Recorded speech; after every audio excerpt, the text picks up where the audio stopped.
Well, hello, and thank you for tuning in to another Stadia Pro Gaming review. I am your host, William, and today we're going to review Cyberpunk 2077, the legendary Cyberpunk 2077. Let's get into it. I play on Google Stadia, and Google Stadia was the place to play this game. People that were playing on previous versions of consoles, the Xbox One or the PS4, they were not as lucky. They got an inferior version of the game that was straight up broken, and many people felt robbed.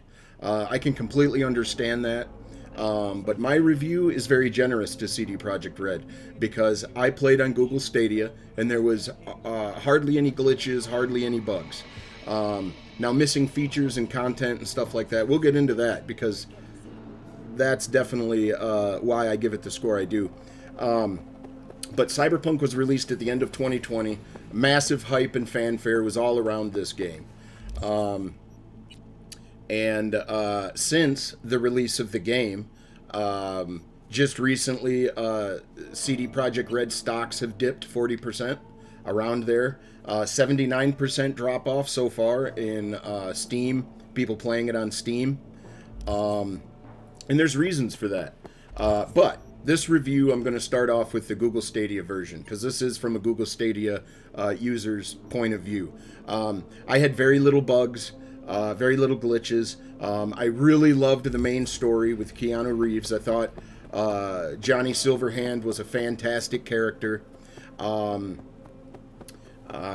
can really see where they put the time and polish in.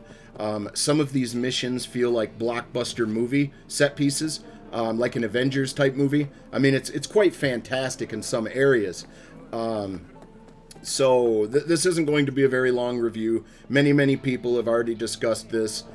People with more in-depth knowledge than me. I just wanted to comment on the Stadia version basically alone right now, which plays phenomenal. High frame rate, gorgeous textures. It just runs smooth. It runs as well on Google Stadia as it does on the PS5 and the Xbox Series X. Matter of fact, I've heard a few people say that it runs better on Stadia, but don't hold me to that. In the background here, you can see one of my playthroughs. I've played through it twice. I have 97 hours into the game, and I've loved it.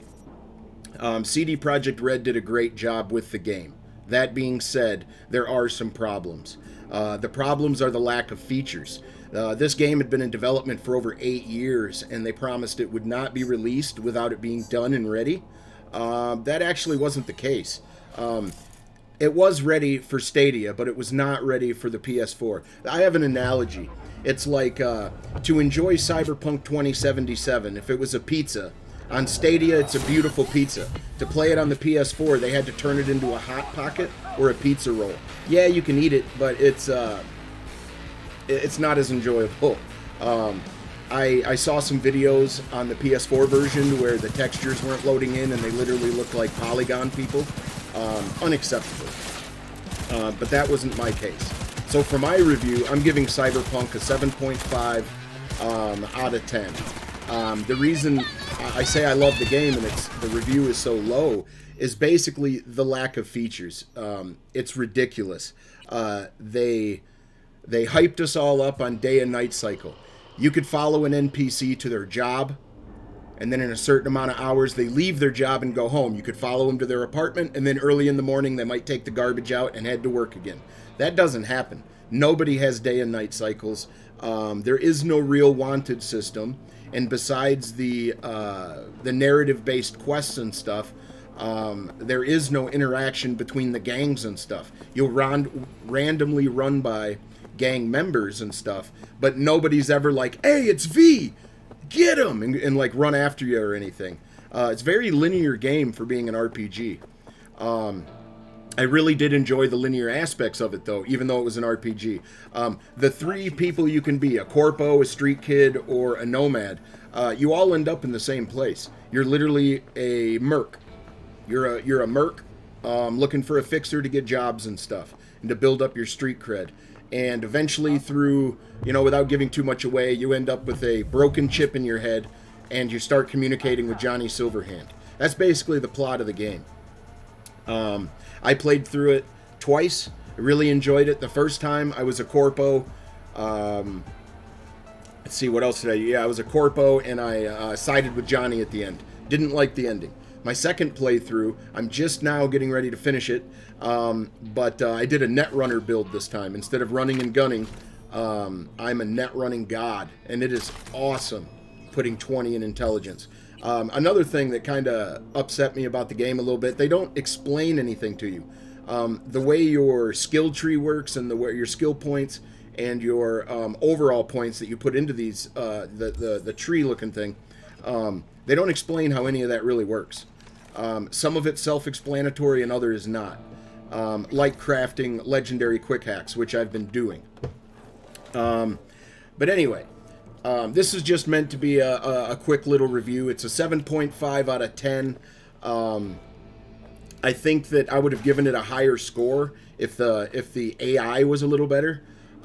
You can literally be in a very polished, very excellent scene where it's very dramatic between V and another character, and you're driving somewhere, and in the middle of you driving somewhere, they'll just start driving into a wall, and you have to skip the ride because you're never going to get to your destination. They're driving into a wall.